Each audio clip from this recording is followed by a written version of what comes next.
Olá, pessoal. Sou a professora Zilda e na aula de hoje estudaremos sobre o relevo do planeta Terra.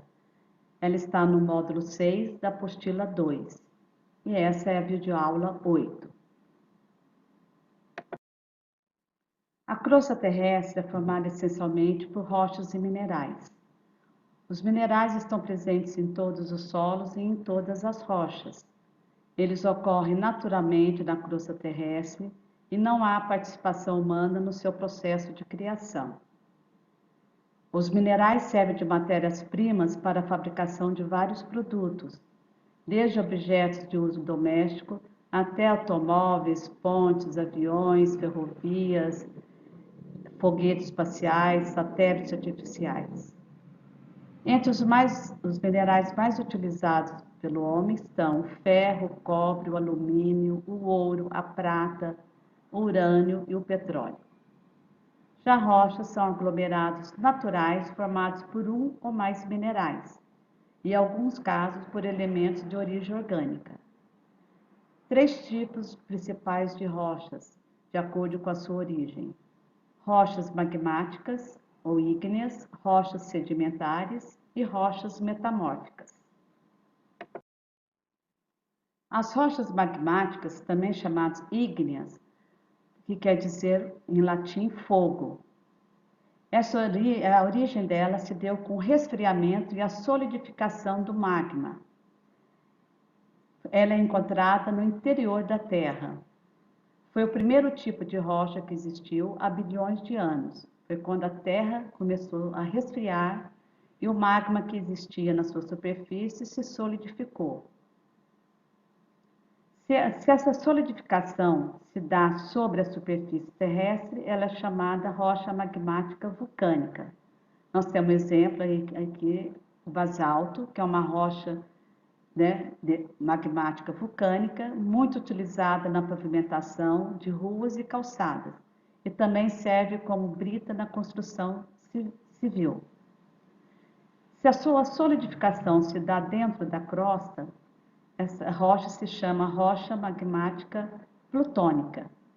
Nós temos exemplo aqui o granito, que é, né, de um monumento às bandeiras existente em São Paulo. E o granito também pode ser usado também nas construções, em tampos de pias, de cozinhas, de banheiro. As rochas sedimentares, elas são, devido à ação das águas, dos ventos, dos seres vivos, existe um desgaste das rochas que formam sedimentos. E esses sedimentos são transportados e depositados nas partes mais baixas do relevo, ou em mares, lagos e rios. Quando esses sedimentos se aglutinam, dão origem às rochas sedimentares. Exemplo, nós temos o arenito, que está aqui a imagem ao lado. As rochas metamórficas, elas surgem da transformação de outras rochas, quando submetidas a condições de altas temperaturas ou pressões no interior da Terra. Nós temos aqui um exemplo, o granito, que é uma rocha magmática, que ela se transforma em gneiss, que é uma rocha metamórfica. O mármore é uma rocha metamórfica originada a partir do calcário.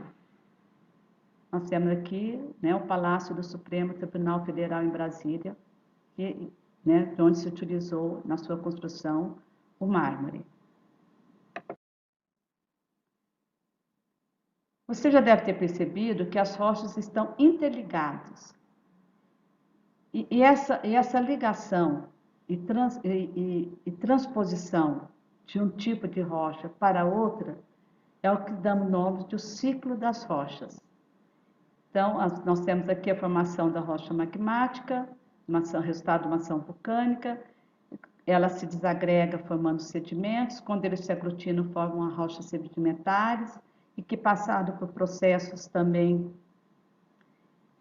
de pressão, de temperatura, podem se transformar em rochas metamórficas. Então, há essa interligação entre as rochas, é que nós damos o nome de o ciclo das rochas. O relevo terrestre, nós percebemos então que a superfície da crosta ela é irregular. Nós temos aí uma imagem com diferentes formas. E o conjunto dessas formas é que damos o nome de relevo. Ele encontra-se em permanente alteração, numa dinâmica constante de construção, desconstrução e reconstrução. Então, nesse processo, existem 3 etapas: a de construção, a de desconstrução e reconstrução. E essas alterações acontecem devido à ação de forças ou agentes internos, que são também chamados agentes endógenos, e de forças ou agentes externos, chamados de agentes exógenos. Os agentes internos são forças que atuam do interior para o exterior da Terra.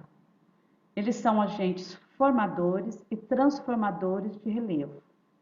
Os principais que nós vemos aqui é o tectonismo, o vulcanismo e o terremoto.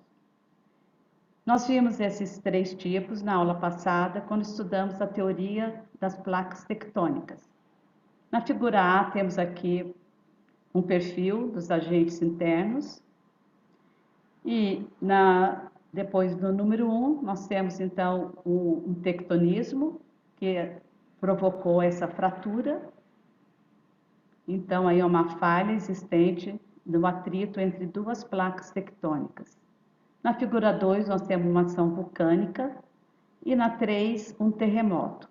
Então, todos esses agentes, eles formam o relevo e também transformam. Já os agentes que agem sobre a superfície da Terra são chamados agentes externos ou exógenos. São agentes modeladores do relevo. Eles transformam e modelam o que os agentes internos produziram. Eles são resultados de ação dos ventos, da temperatura, das águas, por meio das chuvas, dos rios, do gelo e dos oceanos.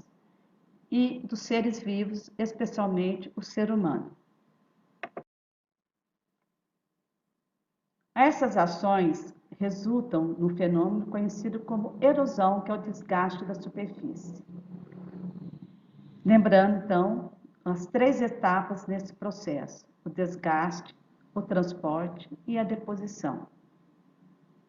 A essas ações dos agentes externos é o que se chama intemperismo. Nós temos aqui 3 tipos de erosão. Uma eólica, provocada pelo vento, depois a antrópica ou humana, e por fim a erosão pluvial, provocada pelas águas da chuva. Vamos ver agora a ação antrópica. De todos os seres vivos, o ser humano é o maior agente de transformação do modelado terrestre. Com o crescimento da população e o desenvolvimento tecnológico, o ser humano passou a atuar cada vez mais na natureza. Ele altera a paisagem natural ao praticar a agricultura, explorar recursos naturais, implantar cidades, construir indústrias, rodovias, ferrovias, portos, aeroportos, barragens de rios e etc.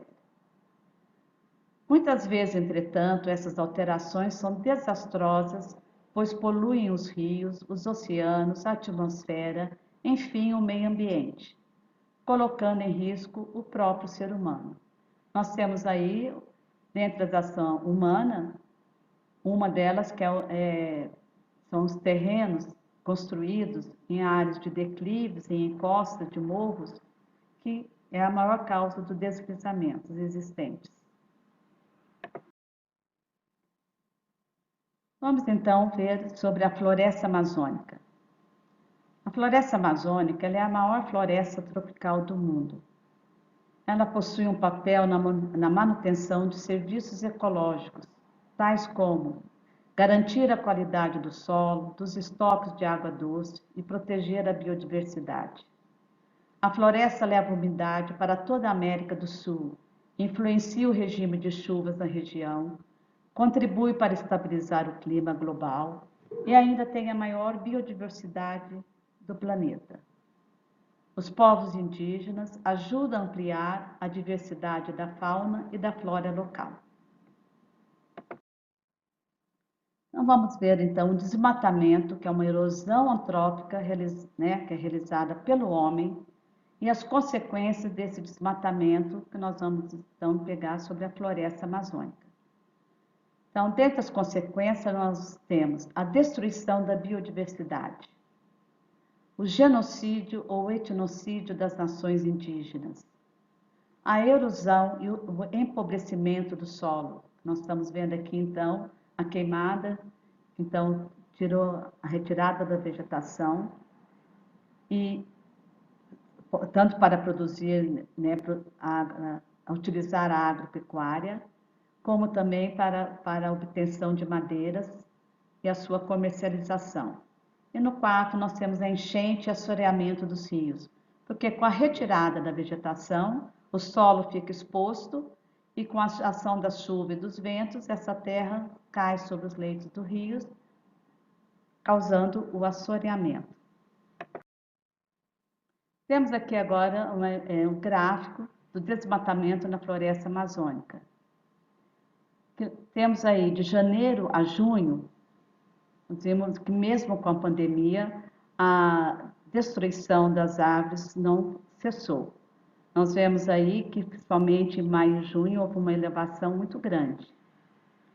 E há sinais de que nesse ano já foram devastados mais de 3 mil quilômetros quadrados da floresta. No quadro seguinte, nós temos então aqui mais outros gráficos que mostram à esquerda sobre comparando os períodos de 2018 e 2019, que está em azul, e o 2019 e 2020, que está em vermelho. Nós vemos aí uma discrepância muito grande, um aumento muito exagerado em agosto de 2019. Esse dia foi considerado e classificado como um momento-chave na história recente da Amazônia e ficou conhecido como Dia do Fogo, o qual produtores rurais da região norte do país teriam iniciado um movimento em conjunto para incendiar áreas da maior floresta tropical do mundo. No dia 11 de agosto, o Amazonas declarou estado de emergência e calamidade pública. Na figura 2, nós vemos então o grande aumento nos últimos 11 meses, que houve um aumento de 64% comparado ao mesmo período do ano anterior. Nesse ano já foram devastados 7.500 quilômetros quadrados, em relação ao outro ano, que foi de 4.500 quilômetros quadrados.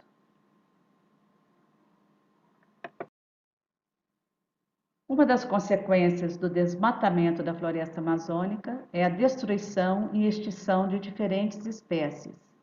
Muitas espécies podem ajudar na cura de doenças usadas na alimentação ou como novas matérias-primas. São desconhecidas do homem, correndo o risco de serem destruídas antes mesmo de conhecidas e estudadas. Esse bem natural é muito conhecido pelos índios que vivem nas florestas. Mas esse povo indígena também estão sofrendo um processo que tem levado à perda de seu patrimônio cultural, dificultando o acesso aos seus conhecimentos. Preservar a Amazônia é uma questão de interesse global e deve se tornar uma das grandes prioridades do nosso tempo. Temos aqui várias organizações não governamentais que trabalham para a preservação de nossas florestas. Temos aqui, então, SOS Amazônia, que promove a conservação da biodiversidade e o crescimento da consciência ambiental na Amazônia. Segundo, temos a Fundação Amazonas Sustentável, que o objetivo é proporcionar a conservação ambiental e melhoria da qualidade de vida das famílias ribeirinhas. Em terceiro lugar, temos aqui a Equipe de Conservação da Amazônia, que trabalham com a implementação de projetos de valorização do conhecimento local e a conservação ambiental. E por último, temos o Instituto de Pesquisa Ambiental da Amazônia, que é uma organização científica e trabalha para consolidar até 2035 o desenvolvimento tropical da Amazônia por meio do conhecimento e iniciativas locais. Busca o desenvolvimento sustentável da Amazônia. Bom, pessoal, esse foi o conteúdo de hoje. Bons estudos e até a próxima aula.